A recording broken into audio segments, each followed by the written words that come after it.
Silas Crane had not been to town in 12 years.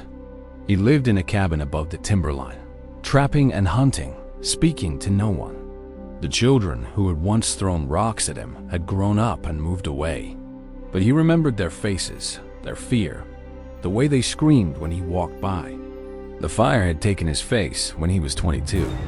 A stable fire, a collapsing beam, and a long recovery that left him with skin like melted wax. His wife had left him. His friends had vanished. He had come to the mountains because the mountains did not judge. Then the blind woman arrived. Her name was Ruth, and she had come west to teach at the new school for the blind. She was young, barely 25, with dark hair and a calm smile. She could not see his scars, but she could hear his footsteps when he passed her on the boardwalk. He had come to town for supplies, something he did twice a year, always at dusk, always with his hat pulled low. He was leaving the mercantile when he heard her call out. "Wait," she said. "Please, I can hear you walking. You sound so sad." He stopped, frozen. She walked toward him, her cane tapping the wooden planks. He wanted to run, but his feet would not move. She reached out, her hand searching, and touched his arm. "Who are you?" she asked. He could not answer. He had forgotten what his voice sounded like. She did not pull away. Her hand moved up his arm, to his shoulder, to his neck, and then to his face. He flinched, expecting horror, expecting disgust. But her fingers were gentle, tracing the ridges of his scars with a tenderness that made his chest ache. "You have been hurt," she said. "A long time ago," he managed, his voice rough. She smiled, and the smile reached her eyes. "I have been hurt too. Not the same way. But I understand." She let her hand fall, but she did not step back. "Will you walk with me? I am new here, and I am lost." He walked with her. He did not know why. He told himself it was pity or curiosity or the loneliness that had been gnawing at him for years. But the truth was simpler. She had touched his face and had not run. No one had ever done that. They walked through the town, her hand on his arm, her voice filling the silence.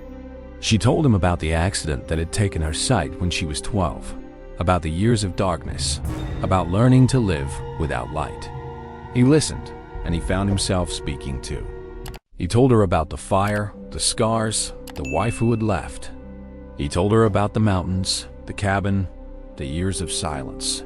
He told her things he had never told anyone. And she listened, her head tilted, her hand never leaving his arm. The townspeople watched, stunned. The monster they had feared was walking with the blind teacher, his head bent toward hers, his shoulders relaxed. Children stared, and their mothers pulled them away. But Ruth did not care. She could not see their looks. She could only feel his arm beneath her hand.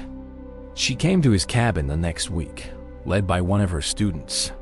She brought bread and honey, and they sat on his porch, watching the sunset she could not see. She asked him to describe it, and he tried, his words clumsy, his voice uncertain. "It is beautiful," she said, "like your voice." He did not know what to do with that. No one had ever called his voice beautiful. No one had ever called anything about him beautiful. He looked at her, at the way the light caught her hair, at the way she smiled without seeing, and something in his chest began to crack. Months passed. She came every week, and he began to wait for her. He cleaned the cabin, fixed the porch, planted flowers she could smell. He learned to describe the world in colors she could not see, to paint pictures with his words. She learned to read his silences. One evening, as the sun set and the stars emerged, she reached for his hand.